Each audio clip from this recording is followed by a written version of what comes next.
Quiero invitarle para que meditemos una vez más en la palabra y tomamos esta escritura, Salmo 24, versículos 7 al 10, donde nos habla de las puertas de la eternidad.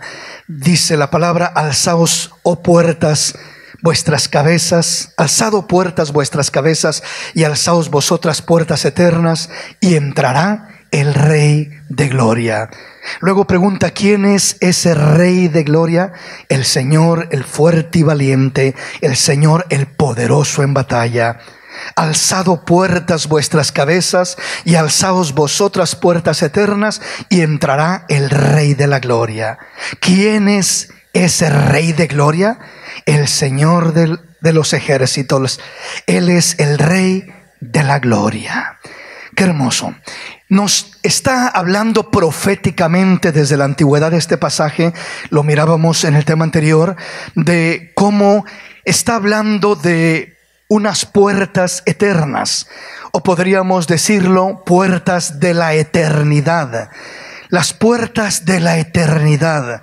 Y según este pasaje nos habla de que las puertas se abrirían, ¿verdad? Y dice no solamente que se abrirían de una manera superficial, por así decirlo, sino que se abrirían de una manera gloriosa para que entrara el Rey de la Gloria. Entonces mirábamos un poco este concepto profético que nos habla de este Salmo 24, de cómo desde la eternidad se está hablando, mejor dicho, desde la antigüedad se está hablando de estas puertas eternas que se abrirían, estas puertas de la eternidad que se abrirían para que entrara el Rey de la Gloria. Y luego pregunta: ¿quién es ese Rey de la Gloria? Como que no era fácil, por así decirlo, identificarlo así nada más. Pregunta: ¿quién es ese Rey de la Gloria? Y afirma: el Señor, el fuerte y valiente, el Señor, el poderoso en batalla. Afirma quién es el Rey de la Gloria. Pero entonces cuando hablamos de la expresión, el versículo 7, alzad, oh puertas, vuestras cabezas, y alzaos vosotras, puertas eternas, y entrará el Rey de la Gloria. Las puertas de la eternidad se abrirían. Y hablamos de cuáles son esas puertas de la eternidad.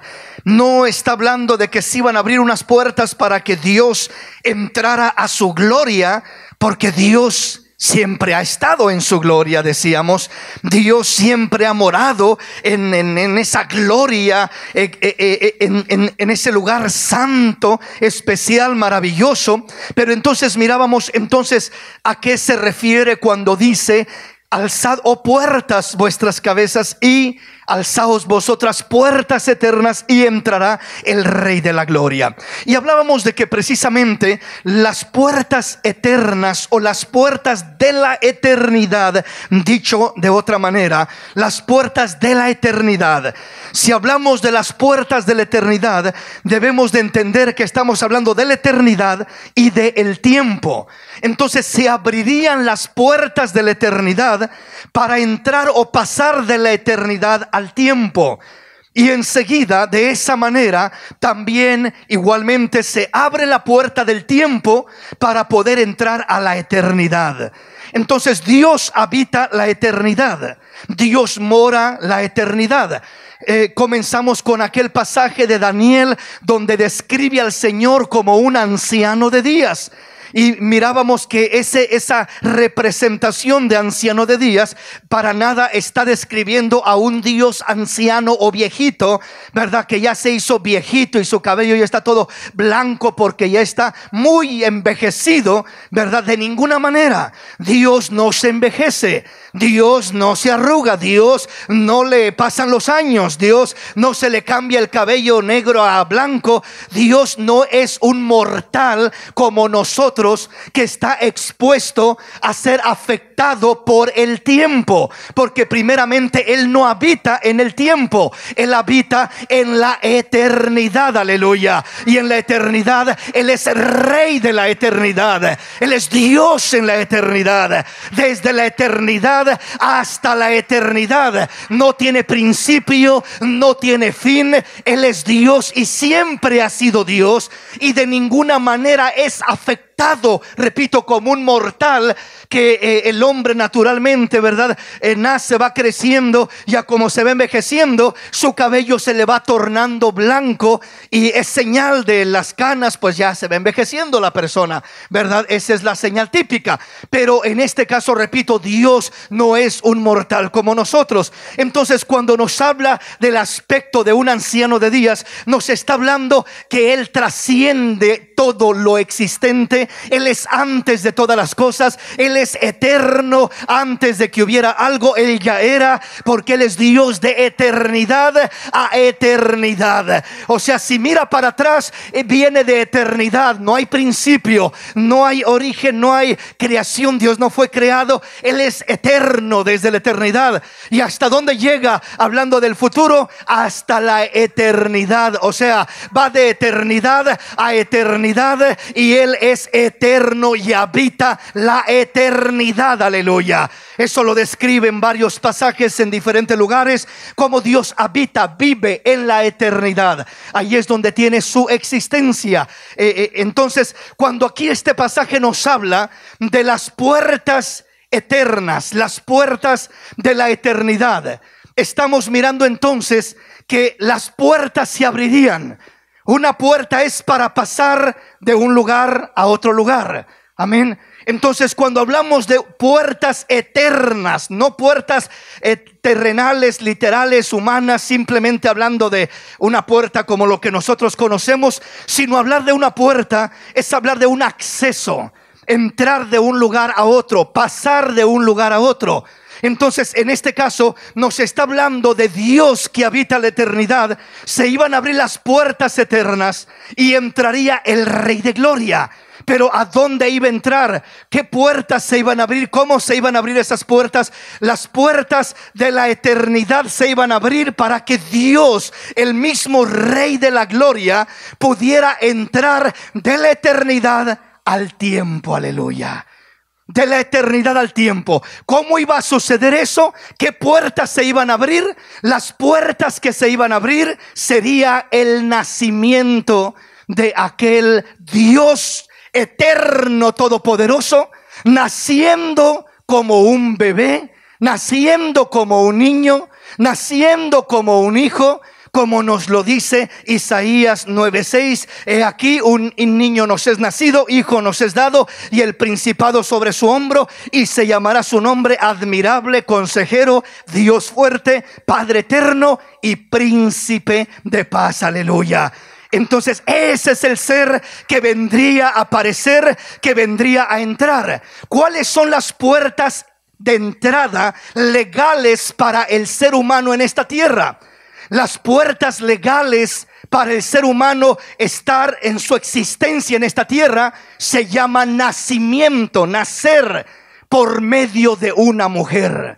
Cuando se nace a través de mujer, es cuando el hombre entra legalmente a esta tierra. Es cuando tiene su participación, su existencia.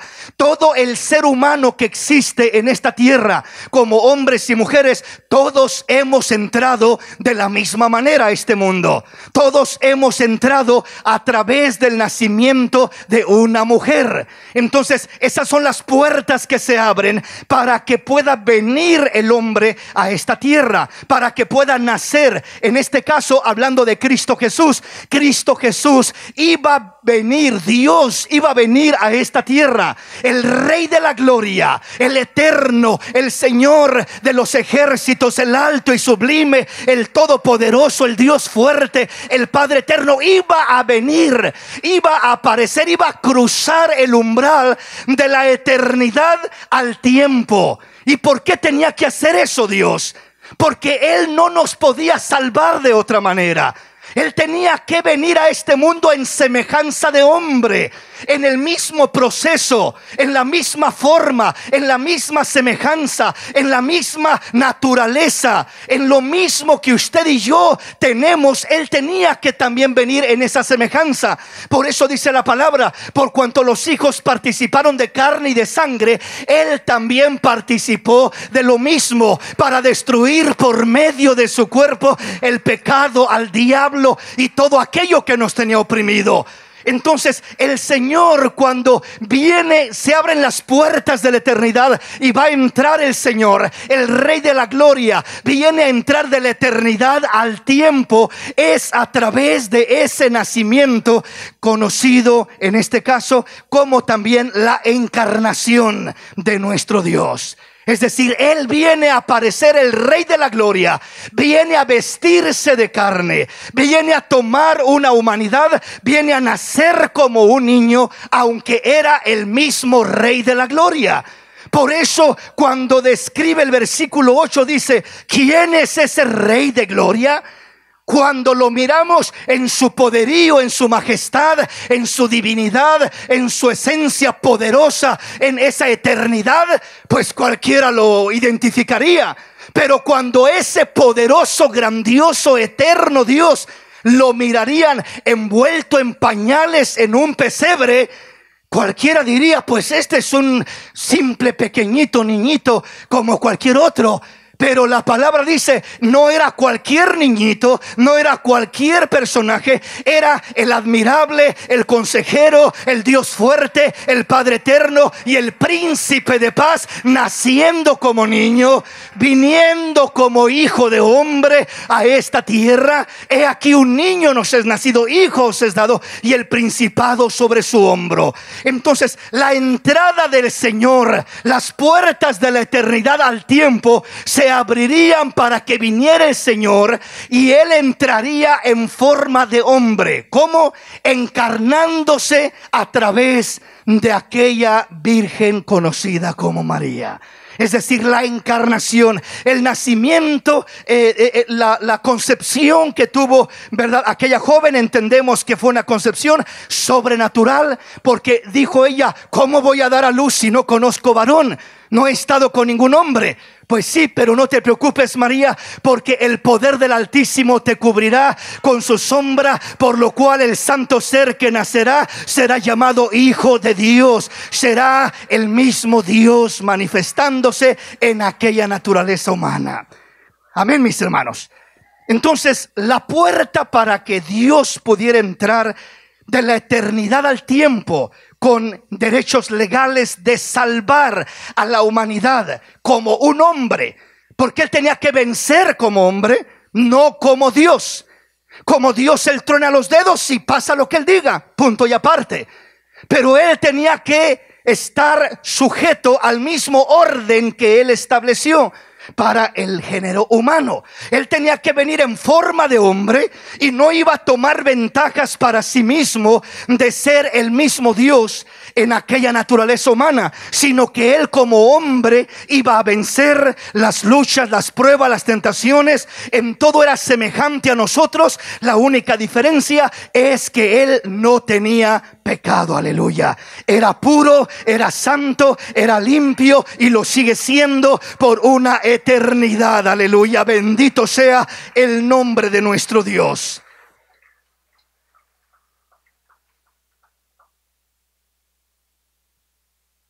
Entonces, cuando hablamos de lo que es este nacimiento maravilloso, entendemos que había un plan perfecto de parte de Dios a través de este nacimiento y de este procedimiento. Repito, las puertas de la eternidad se abrirían. Entonces dijimos, el hablar de, para entrar de la eternidad al tiempo, en este caso se tenía que nacer como hombre, como niño, tenía que nacer de mujer en el mismo procedimiento para poder entrar legalmente a redimir a la humanidad a través de su sacrificio.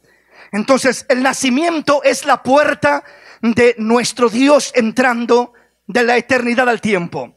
Luego igualmente, para pasar del tiempo a la eternidad, hay otra puerta.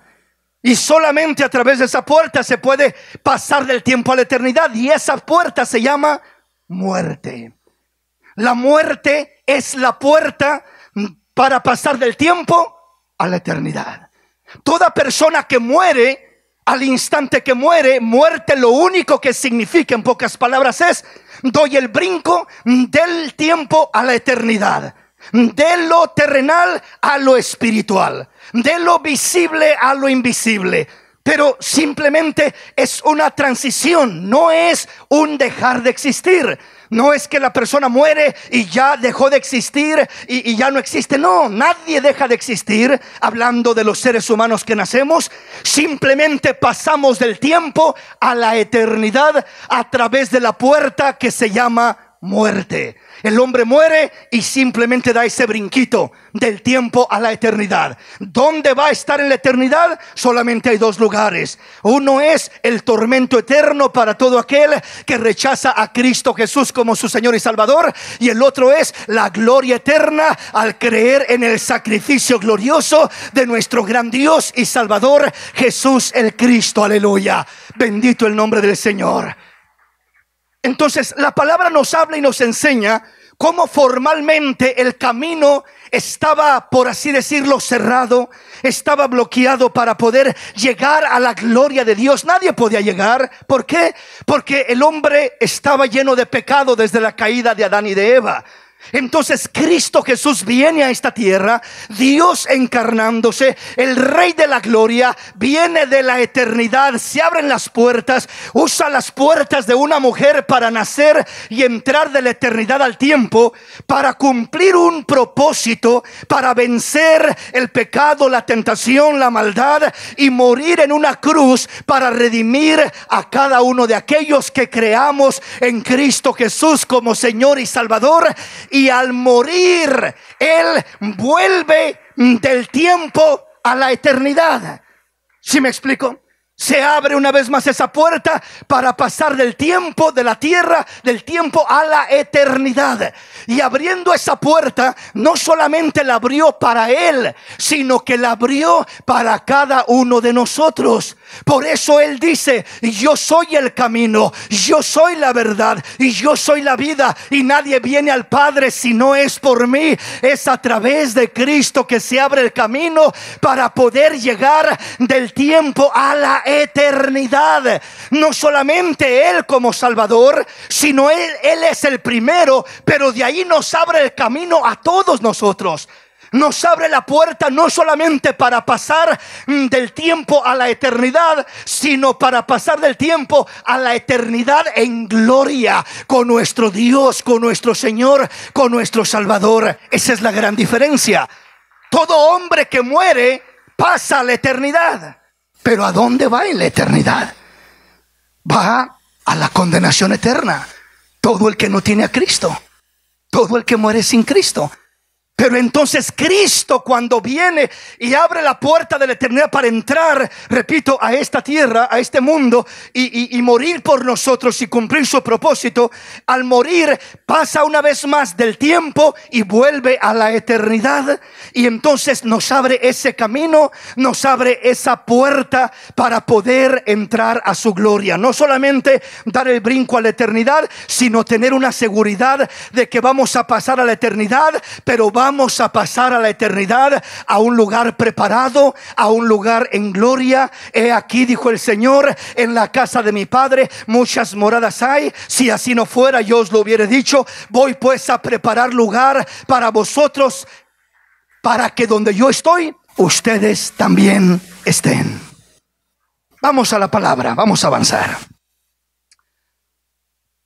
Veamos lo que nos dice la Escritura en Mateo capítulo 1, versículo 18 al 24. El nacimiento de Jesús fue así, estando desposada María su madre con José. Antes que se juntasen, se halló que había concebido del Espíritu Santo. José su marido, como era justo y no quería infamarla, quiso dejarla secretamente. Y pensando él en esto, he aquí un ángel del Señor le apareció en sueños y le dijo: José, hijo de David, no temas recibir a María tu mujer, porque lo que en ella es engendrado del Espíritu Santo es. Y darás a luz un hijo y llamarás su nombre Jesús, porque él salvará a su pueblo de sus pecados. Todo esto aconteció para que se cumpliese lo dicho por el Señor por medio del profeta cuando dijo: He aquí, una virgen concebirá y dará a luz un hijo y llamará su nombre Emmanuel, que traducido es Dios con nosotros. Y despertando José del sueño, hizo como el ángel del Señor le había mandado y recibió a su mujer, pero no la conoció hasta que dio a luz a su hijo primogénito y le puso por nombre Jesús. Aquí miramos la concepción y el nacimiento del Señor Jesús. Miramos que José pensaba posiblemente que María le había fallado, pero el ángel le dice a José: no temas en recibir a María por mujer, porque lo que en ella hay del Espíritu Santo es. No es que te falló, no es que pecó, no es que se fue con un hombre, no. Lo que en ella hay del Espíritu Santo es. Y le está dando la noticia, ¿verdad?, de que va a dar a luz María un hijo, y no va a ser cualquier hijo, sino que dice: todo esto aconteció para que se cumpliese lo dicho por el profeta Isaías, cuando dice: he aquí que la virgen concebirá y dará a luz un hijo, y se llamará su nombre Emmanuel, que traducido es Dios con nosotros. Entonces esta señal sobrenatural: la virgen concebirá y dará a luz un hijo. ¿Cómo una virgen, una joven sin contacto con un hombre va a concebir? Porque sería un acto sobrenatural de nuestro Dios obrando. Por eso es que Cristo vino sin pecado. Por eso es que Cristo es el único ser que entró en este mundo limpio de pecado, porque no se contaminó en un sentido natural de lo que es sobre todo la semilla del hombre. Es el portador, el hombre, de la semilla para concebir. La mujer, por así decirlo, es donde se siembra la semilla, es donde se engendra aquel hijo. Pero entonces el hombre no podía participar de ello. Si usted mira las genealogías hablan de fulano engendró a sutano y a mengano, y ahí va toda la descendencia hablando del varón, del varón, del varón, del varón, del varón, del varón, porque es el portador de la semilla.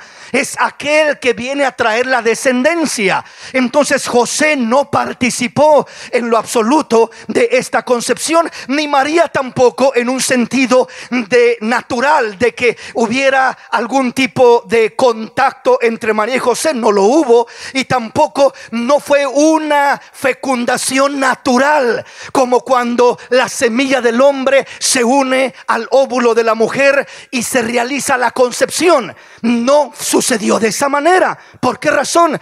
Porque Dios no es un hombre para poder engendrar con una semilla humana. O sea, Dios, la semilla de Dios, nos dice la palabra, no es una semilla como la del hombre carnal, terrenal. No es una semilla corruptible. La semilla de Dios es una semilla incorruptible que se llama la santa palabra de Dios. Esa es la semilla de Dios. Es como Dios engendra, es como Dios crea, es como Dios forma, es como Dios hace todo lo que hace a través de su palabra. La palabra tiene poder para formar, para crear, para concebir, para etcétera. ¿Me explico?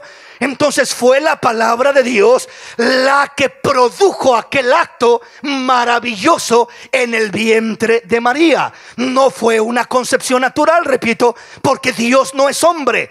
No es que Dios se unió íntimamente con María y le engendró un hijo, como la mitología griega salen con ese tipo de cuentos, ¿verdad? Donde se habla de los dioses que fabricaban ellos, que tenían las mitologías de que se unía un dios con una mujer y salía como un superhombre. Salían supuestamente aquellos hombres que eran como Hércules o similares, ¿verdad? Mitologías, no verdades, no realidades. Entonces Dios no engendra como un hombre engendra. Dios engendra con su palabra. Su palabra es poder. Su palabra es la que produce vida. Su palabra es la que forma. Su palabra es la que crea. Por su palabra fueron creados los cielos y la tierra. La palabra sola tiene poder para crear, para hacer, para formar. Lo mismo que hizo con Adán en un principio. ¿Cómo fue formado Adán? ¿De dónde salió Adán? Si Adán no nació de ninguna mujer, es el único que entró a este mundo sin haber nacido de mujer. Pero de allí para adelante todos nacemos de mujer. Entonces Adán fue formado de la nada, fue creado de la nada por la palabra de nuestro Dios. Entonces dice: he aquí que la Virgen concebirá y dará a luz un hijo y llamará su nombre Emanuel, que traducido es Dios con nosotros. Dios estaría con nosotros. Esto refleja, describe dos cosas. Primero, nos está hablando de que el Dios, el Rey de la Gloria, el Altísimo, el Eterno, el Dios grande, real, etcétera, Él estaría entre nosotros. Dios con nosotros. ¿Cómo estaría Dios con nosotros? Estaría a través de aquella humanidad que tomaría naciendo como un bebé. Era apenas un niño, apenas era un bebé que nacía, ya era Emanuel. Ya era Dios con nosotros, Dios entre nosotros. Era Dios encarnándose en aquella humanidad. Dios con nosotros, Dios entre nosotros. Entonces ese es el primer reflejo de Dios con nosotros. El segundo reflejo es que ese nombre Dios con nosotros nos afirma, nos da garantía y seguridad de que aquellos que hemos creído en Cristo Jesús como Salvador. ¿Quién es Cristo Jesús? Es Dios con nosotros. El que tiene a Cristo tiene a Dios en su vida, tiene a Dios consigo, tiene a Dios caminando a su lado. Jesús es Dios con nosotros. En ocasiones podemos pensar: hermano, siento como que Dios me ha dejado, como que Dios me ha abandonado. No, hermano, su nombre es Emanuel, Dios con nosotros. No te dejaré, no te desampararé. Yo estaré contigo todos los días de tu vida hasta el fin de los siglos. Él es Emanuel, Dios con nosotros. Dios con nosotros. Entonces, veamos esto. En cuanto al nacimiento de Cristo, la diferencia de su nacimiento al nacimiento de todos los otros, de todos nosotros como hombres o seres humanos, es simplemente una cosa, o dos puntos sobre todo. Lo primero es que Él nació sin pecado, limpio, puro. Él no nació contaminado por la semilla del hombre que ya venía contaminada. No nació en esa misma línea, ¿verdad? Sino que Él nació, fue concebido de una manera sobrenatural, y de esa manera es que no se contaminó y pudo venir a la existencia, a esta tierra, limpio, puro, sin contaminación en lo absoluto. Amén. Entonces ese es el primer atributo, la primera diferencia entre nosotros y Él. Segunda diferencia es que nosotros, cuando nacemos, cuando somos concebidos en el vientre de nuestra madre, ahí comienza nuestra existencia. ¿Sí me explico? O sea, usted y yo no existíamos antes. No éramos espíritus vagabundos en el universo y que venimos a nacer en esta tierra y venimos, digamos, de la eternidad al tiempo. Nosotros no, porque no existíamos. Nosotros comenzamos nuestra existencia en el tiempo, en esta tierra, cuando fuimos engendrados, concebidos por mamá y por papá. Ahí comenzó nuestra existencia. Ahí Dios puso su mano y ahí comenzó nuestra existencia. Y ahí comenzó a formarse el ser de nuestra vida. Hablando de nuestro cuerpo, hablando de nuestra alma, hablando del soplo de vida de nuestro espíritu. Todo nuestro ser, espíritu, alma y cuerpo, fue ahí donde tuvo su inicio, en el vientre de nuestra madre, en la concepción. Ahora, la diferencia con Cristo es que Cristo no tuvo su inicio en esa concepción. Él no comenzó ahí. Él ya existía mucho antes de que naciera a través de María. Él ya existía, ya era Dios. Él ya era mucho antes que eso. Por eso cuando habla con Abraham le dice, oye, ¿sabes qué? Cuando habla con los fariseos les dice, ¿saben qué? Abraham vio mi día y se gozó. Y le dicen, tú no tienes ni 50 años, ¿ya has visto a Abraham? ¿Ya has hablado con él? Y les dice, no se sorprendan por eso, porque antes que Abraham fuese, yo soy, yo ya soy, yo ya era. Entonces está hablando de que Él tiene su existencia mucho antes de Abraham, de María y de toda esta tierra, porque está hablando de su existencia como Dios, de su divinidad. Entonces en su divinidad Él ya existía. Entonces Él viene a aquel vientre, Él viene a hacer su habitación en aquel vientre para vestirse de carne a través de María. No es ahí donde comienza su existencia, es simplemente donde se manifiesta su existencia. Por eso en el nacimiento de Jesús debemos de entender que es la manifestación de Dios encarnándose, porque ya existía. Si no existiera y ahí comenzara, no sería Dios. Sería un hombre, un profeta, un maestro, pero no Dios. Amén. Entonces Él no comienza ahí en esa encarnación. Él no comienza en ese vientre. Él no comienza ahí cuando María concibe. No, Él ya existía. Solo se manifiesta. Mientras que nosotros no existíamos. Nosotros comenzamos nuestra existencia en ese vientre al ser concebidos por papá y mamá.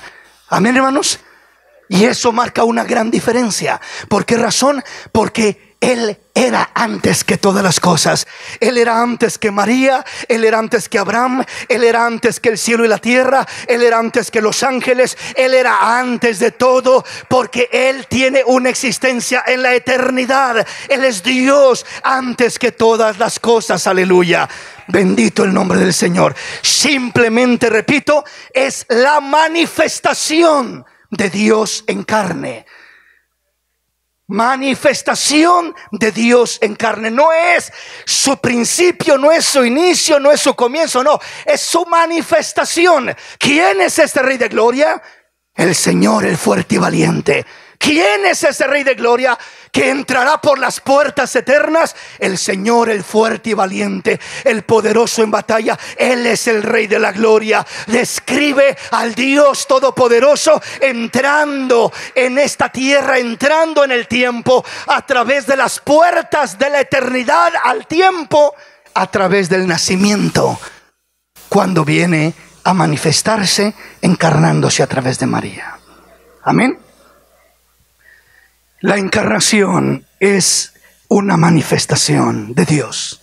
Es el Dios de los cielos vaciarse en aquel cuerpo, en aquella naturaleza humana, para venir y habitar y cumplir el propósito de redención, el plan de redención. Por eso la palabra dice que en Él habita corporalmente toda la plenitud de la deidad.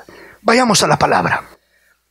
Gálatas capítulo 4, versículo 4 al 7.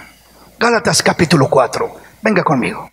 Pero cuando vino el cumplimiento del tiempo, Dios envió a su Hijo nacido de mujer y nacido bajo la ley, para que redimiese a los que estaban bajo la ley, a fin de que recibiésemos la adopción de hijos. Y por cuanto sois hijos, Dios envió a vuestros corazones el espíritu de su Hijo, el cual clama, Abba, Padre. Así que ya no eres esclavo, sino hijo, y si hijo, también heredero de Dios por medio de Cristo. Aquí nos afirma una vez más muy claramente, pero cuando vino el cumplimiento del tiempo, el cumplimiento del tiempo sería el tiempo que se cumplía para que pudiera venir Emmanuel, Dios con nosotros, para que la Virgen concibiera y diera luz a aquel hijo, para que el admirable, el consejero, el Dios fuerte, el Padre eterno y el príncipe de paz estuvieran entre nosotros. el cumplimiento del tiempo. Estamos hablando de cuando nos está mostrando el Salmo 24 que las puertas eternas se abrirían y entraría el Rey de la Gloria. Por eso cuando nace este pequeño, cuando viene el cumplimiento del tiempo, por eso lo adoran. Por eso le ofrecen presentes especiales, oro, incienso y mirra, cosas que solo son simbólicas de un rey y del Dios de los cielos, aleluya, a quien se le adora, a quien se le pide, a quien se le ofrece tales atributos, tales dones tan especiales. Entonces miramos que este pequeño en el cumplimiento del tiempo viene a nacer, pero entendemos que la palabra ya estaba dada, la profecía ya estaba dada. Él no comienza ahí su existencia, sino ya existía. Por eso dice, pero en el cumplimiento del tiempo. Pero cuando vino el cumplimiento del tiempo, se tenía que cumplir. Aquellas puertas se abrirían, aquella manifestación vendría, aquella encarnación se realizaría. Por eso dice, pero cuando vino el cumplimiento del tiempo, Dios envió a su Hijo nacido de mujer y nacido bajo la ley. Nacido de mujer. Entonces el hablar de nacido de mujer era necesario que fuera de esa manera. Dios tiene poder para no nacer de mujer y solo aparecer así ya físicamente de 30 años, por así decirlo.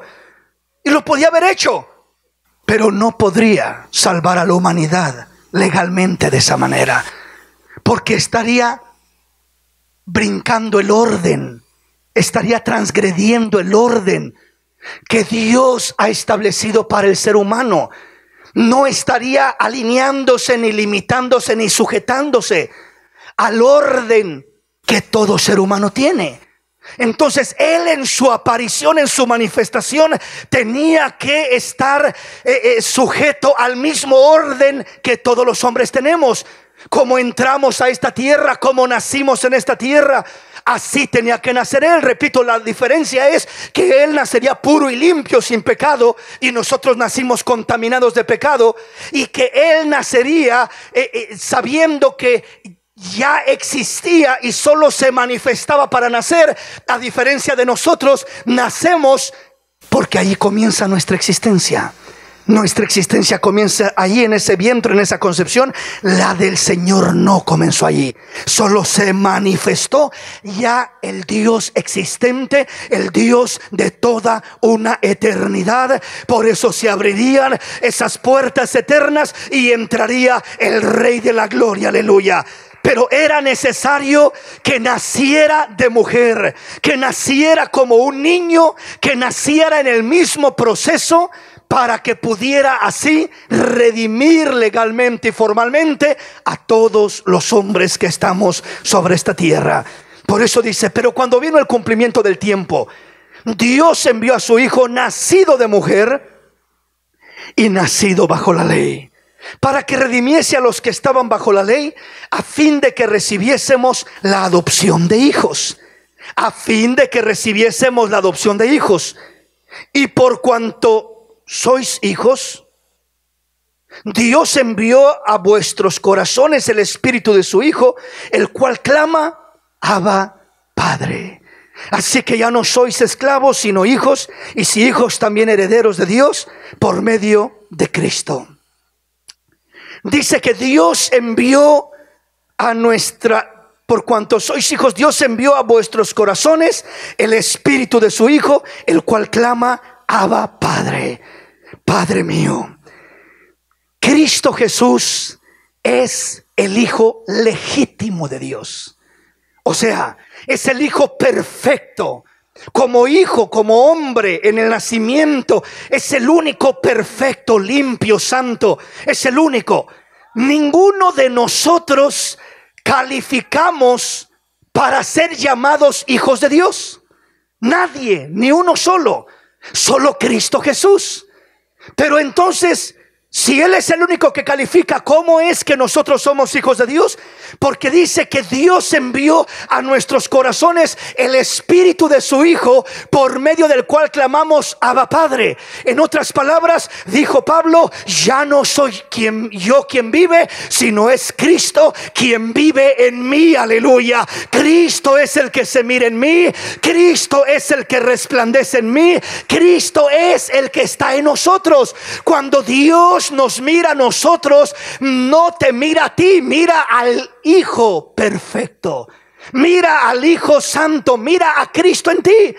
Si Dios te mira a ti por quien tú eres, por tus cualidades, por tus virtudes, te desecha como un cero a la izquierda y dice: no calificas, no tienes lo suficiente. Pero cuando mira a Cristo en ti, te dice: eres mi Hijo amado, en quien tengo complacencia. Porque veo la justificación de Cristo sobre ti, veo la santificación de Cristo, veo la redención de Cristo, veo las virtudes de Cristo, veo los atributos de Cristo, veo la pureza de Cristo, veo a Cristo en ti. Y nuestro trabajo, nuestra responsabilidad es hacer lo que Juan el Bautista hacía. Cuando le decían: mira, aquel de quien diste testimonio te está quitando la gente, se están yendo a seguirlo a él y te están abandonando a ti. Él les dijo: es necesario que él crezca y que yo mengüe. Aleluya. Ese debe de ser la meta de nosotros, de cada día menguar más para que se mire Cristo en nosotros, cada día morir más para que viva Cristo en nosotros, cada día negarnos a nosotros mismos más para que pueda vivir y manifestarse Cristo en nuestra vida de una manera más grande y más hermosa. Cristo quiere gobernar, vivir, reinar, aparecer, mirarse en nosotros, pero nosotros muchas veces le estorbamos. Nosotros queremos salir, nosotros le decimos: espérate, Señor, déjame a mí aparecer a mí. Él hace algo y nos da gracia y nos da fortaleza y nos da bendición, y queremos nosotros vernos como los héroes y como los grandes. Y Cristo dice: pero hijo, si no fuiste tú quien lo hizo, fui yo. Sí, pero déjame a mí, Señor. Entonces nosotros tenemos ese reto de dejar que el Señor brote, salga, y que en todo lo que hagamos reconozcamos que Él es el que merece la gloria, la honra y la alabanza por todo lo bueno que hay en ti, por todo lo que logras hacer, por todos tus triunfos, por todas tus victorias. Darle la gloria al que la merece. Cristo Jesús es su nombre. Aleluya. Dale la gloria, dale la honra a Él siempre y en todo momento. Veamos entonces qué dice la palabra. Avancemos un poquito. Dice en Hebreos capítulo 4 versículo 14 al 16. Veamos este pasaje. Por tanto, teniendo un gran sumo sacerdote que traspasó los cielos, Jesús el Hijo de Dios, retengamos nuestra profesión. Porque no tenemos un sumo sacerdote que no pueda compadecerse de nuestras debilidades, sino uno que fue tentado en todo, según nuestra semejanza, pero sin pecado. Acerquémonos pues confiadamente al trono de la gracia, para alcanzar misericordia y hallar gracia para el oportuno socorro. Por tanto, teniendo un gran sumo sacerdote que traspasó los cielos, Jesús el Hijo de Dios, retengamos nuestra profesión. Traspasó los cielos, abrió las puertas de la eternidad y vino de los cielos de la eternidad, si usted quiere, del tercer cielo de la eternidad al tiempo, abriendo las puertas a través del nacimiento de una mujer, de una joven virgen, para nacer como hombre, y entrando así al tiempo para cumplir un plan y un propósito maravilloso: la redención de la raza humana. Y después de eso, terminar muriendo en una cruz, pasando del tiempo por la puerta de la muerte, volviendo a la eternidad, pero ahora con una victoria victoria maravillosa, con la redención otorgada para todo hombre y mujer que crea en Él, todo hombre y mujer que ponga su fe y su confianza en Él. Ahora le da esa dicha, esa libertad de poder estar donde Él está, de poder estar en gloria. Entonces, por eso decía, ¿quién es ese Rey de gloria? El Señor, el fuerte y valiente. Él es el Rey de la gloria. Entonces estamos hablando de lo que hizo el Señor. Vino de la eternidad, abriendo las puertas de la eternidad, naciendo como niño, como hombre, a través de María. Y entonces se encarna, la manifestación en carne de Dios. Cuando aparece esa manifestación, crece como un niño, como hombre. Y entonces aproximadamente a los 30 años comienza su ministerio. A los 33 años y medio aproximadamente muere en la cruz del Calvario, saliendo del tiempo una vez más, repito, a través de las puertas de la muerte hacia la eternidad de regreso, pero ahora con la victoria en sus manos, con la victoria sobre lo que Él hizo en aquella cruz, para todo aquel que pueda creer en Él, no se pierda, mas tenga la vida eterna. Aleluya. Entonces vea cómo lo describe. Cuando nos habla el primer versículo, por tanto, teniendo un gran sumo sacerdote que traspasó los cielos, Jesús el Hijo de Dios, retengamos nuestra profesión. El hablar de traspasar los cielos nos habla de eso.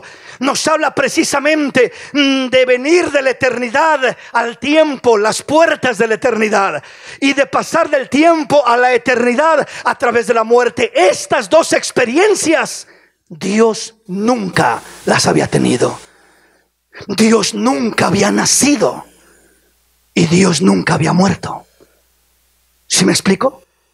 Se requería o requirió la manifestación en carne para poder experimentar estas dos experiencias, nacimiento y muerte, que a través del nacimiento entraría de las puertas de la eternidad al tiempo, y a través de la muerte pasaría del tiempo a la eternidad. Pero repito, no lo haría nomás por hacerlo. No lo haría no regresaría a la eternidad con las manos vacías, simplemente diciendo, fui al tiempo, estuve, nací, crecí, viví y hasta ahí. No. Hice milagros, ayudé a unos ciegos, a otros leprosos y a otros enfermos y a otros muertos, y ayudé a alguna gente por ahí, pero hasta ahí llegó todo.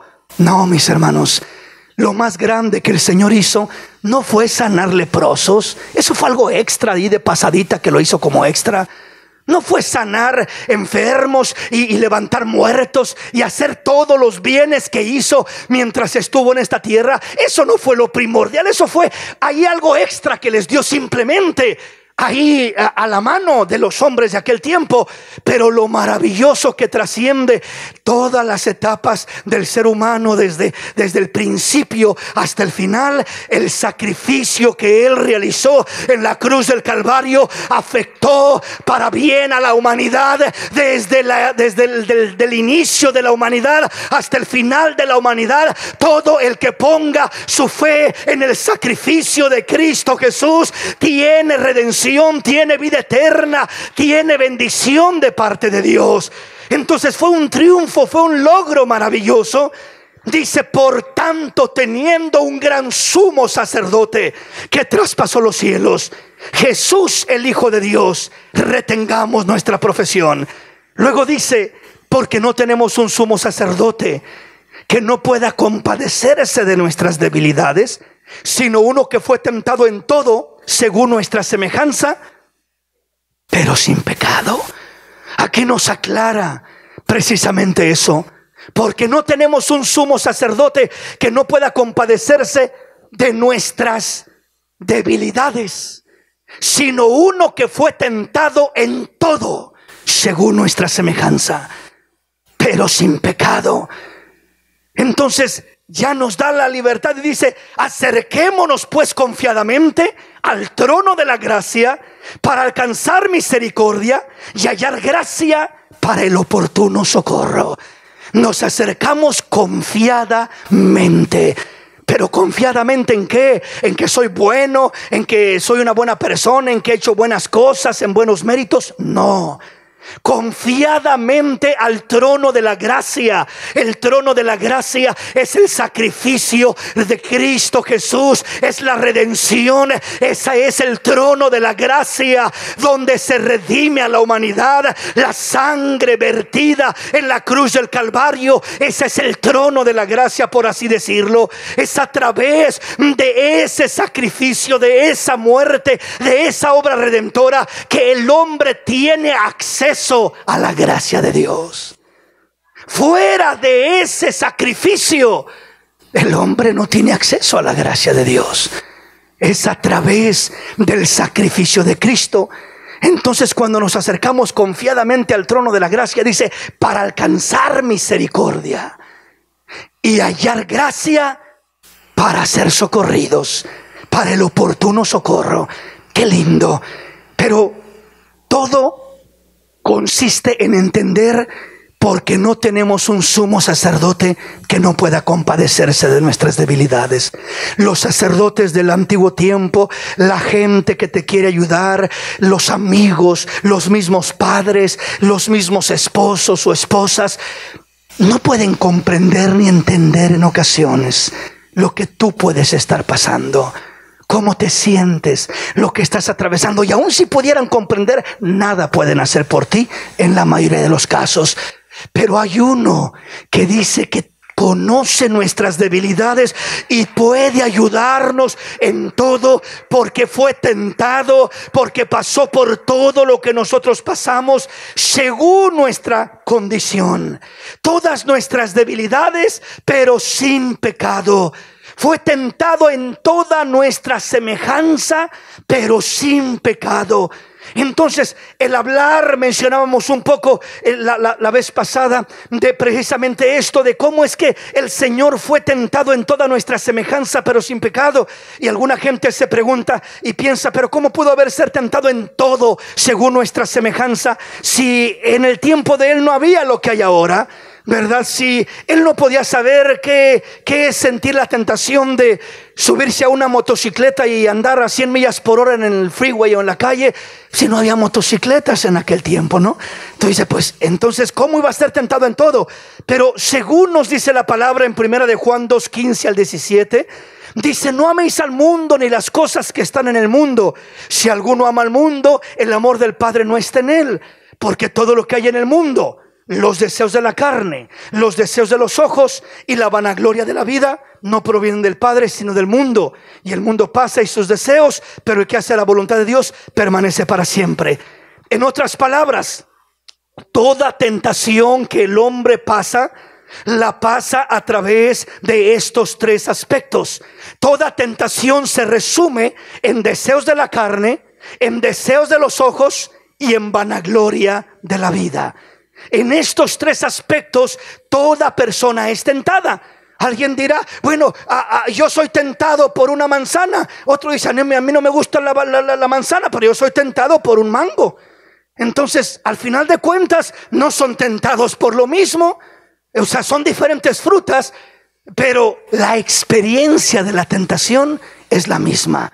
Los deseos de la carne, los deseos de los ojos y la vanagloria de la vida son lo que enredan todo el aspecto de la manera como el hombre es tentado, ha sido tentado desde la antigüedad. Desde Adán y Eva fueron tentados de la misma forma cuando miraron aquel fruto del árbol y dijeron que era bueno para comer, agradable a los ojos y codiciable para alcanzar la sabiduría. Ahí se miran los deseos de la carne, bueno para comer, agradable a los ojos, los deseos de los ojos y codiciable para alcanzar la sabiduría. La vanagloria de la vida, queriendo ser muy sabios. ¿Sí me explico? O sea, toda tentación desde un principio se ha resumido y se ha mantenido en esas tres cosas. Los deseos de la carne. ¿Qué tienen que ver los deseos de la carne o cómo describirlos de una manera más entendible? Cuando hablamos de los deseos de la carne, estamos hablando de, por así decirlo, pasiones, el hacer, la vieja naturaleza, la carne, el querer hacer, las pasiones, describe a las pasiones, los deseos de la carne, los deseos de los ojos, que describe las posiciones, el querer tener, quiero tener más. Puede alguien querer tener una cosa y alguien querer tener otra cosa, pero al final de cuentas el querer tener es el centro de la tentación de los deseos de los ojos. Veo lo que veo y lo que veo es lo que quiero tener. Entonces ahí se cumplen los deseos de los ojos y ahí abarca todo lo que es querer tener posiciones. Entonces luego viene la vanagloria de la vida, que ya no nos habla de pasiones o posiciones, sino de posesiones. El querer ser alguien. No me importa el hacer, no me importa el tener, pero yo quiero ser alguien. ¿Sí me explico? En esas tres categorías, unos quieren hacer, otros quieren tener y otros quieren ser. En esas tres categorías se cumple y se relaciona toda tentación que el ser humano pasa. Si usted y yo nos cuidamos de los deseos de la carne, las pasiones, los deseos de los ojos, las posesiones, el querer tener, y la vanagloria de la vida, el querer ser alguien en esta vida, no va a tener por dónde desviarnos el enemigo. Esas son las tres debilidades del hombre, de todo el ser humano. Si puedes vencer en esas tres áreas, serás vencedor en cualquier área de tu vida y nada te podrá detener, limitar o estorbar, porque tendrás la victoria completa en Cristo Jesús. Entonces allí es donde Dios se glorifica, y Cristo fue tentado en esas tres áreas. Aun cuando estuvo en el desierto, ahí también lo tentó como a Eva, como a Adán y a Eva. Ahí lo tienta el enemigo de igual manera. Si eres hijo de Dios, di que estas piedras se conviertan en pan. Sacia tus deseos, sacia tu apetito, come, no tengas hambre. Los deseos de la carne, el querer comer. En el caso del Señor, no hablando de un deseo pecaminoso, sino la hambre que Él tenía. Dice que tuvo hambre después de 40 días que ayunó. Y si eres hijo de Dios, di que estas piedras se conviertan en pan, y come y sacia tu hambre. Haz que se conviertan en pan. El hacer, la tentación del Señor ahí se cumplía, y el Señor venció diciendo: escrito está, no solo de pan vivirá el hombre, sino de toda palabra que sale de la boca de Dios. Vivo por la palabra, no necesito satisfacer mis deseos de mi carne. No lo necesito. La palabra me sostiene, la palabra me fortalece, la palabra me da vida. Y allí es donde el Señor se mantuvo firme. Después viene que lo lleva a un monte y le dice: mira todos los reinos del mundo. Si te postras y me adoras, te daré todos los reinos del mundo. Y el Señor le responde: se mira bonito todo, te daré la gloria de ellos, te daré todos los reinos y su gloria. Se mira bonito los deseos de los ojos. Pero ¿sabes qué, Satanás?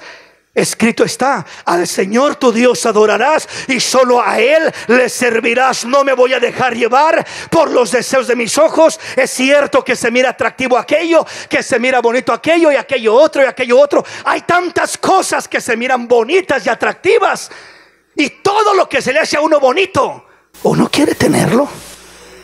Esa es la realidad, es la tentación, es el problema. Entonces por eso el Señor le dijo al enemigo eso y lo venció. Y después dice que lo sube a una torre del pináculo del templo y dice: aviéntate abajo, que al cabo escrito está que Dios mandará a sus ángeles que te cuiden para que no tropieces tu pie en piedra alguna. Y imagínate, si te avientas de aquella torre y caes acá y caes parado, van a decir: ese sí es un gran hombre, miren nomás la maravilla que hizo. O sea, la vanagloria de la vida. Vas a recibir aplausos y te van a tener como: un Superman, por así decirlo, ¿verdad? Pero el Señor dijo, escrito está también, no tentarás al Señor tu Dios. Él venció los deseos de la carne, los deseos de los ojos y la vanagloria de la vida. Y en esos aspectos es que todo hombre es tentado. Toda tentación que tú has pasado, que estás pasando o que llegarás a pasar, estará relacionada con los deseos de la carne o con los deseos de los ojos o con la vanagloria de la vida. El querer darle lugar a tus pasiones, el hacer, el querer tener posiciones, el tener los deseos de tus ojos, o la vanagloria de la vida, el querer ser alguien en este mundo. Si vences esas tres cosas, tendrás la victoria como Cristo la tuvo y venció a todo este mundo, y nada lo detuvo, nada lo hizo caer. Él venció lo que hizo caer a Adán y a Eva. Adán y a Eva, los deseos de la carne, los deseos de los ojos y la vanagloria de la vida fueron su caída. Las tres cosas se dieron a ello. Y es donde nosotros debemos de tener cuidado. Amén, mis hermanos. El tiempo ya se nos fue. Le termino una vez más leyendo el mismo pasaje. Dice el versículo 14 al 16 una vez más: por tanto, teniendo un gran sumo sacerdote que traspasó los cielos, Jesús, el Hijo de Dios, retengamos nuestra profesión, porque no tenemos un sumo sacerdote que no pueda compadecerse de nuestras debilidades, sino uno que fue tentado en todo según nuestra semejanza, pero sin pecado. Acerquémonos pues confiadamente al trono de la gracia, para alcanzar misericordia y hallar gracia para el oportuno socorro. Ese es el lugar que Cristo nos ofrece, la invitación, el privilegio, los méritos que tenemos en Cristo Jesús para acercarnos confiadamente. Póngase de pie en esta noche.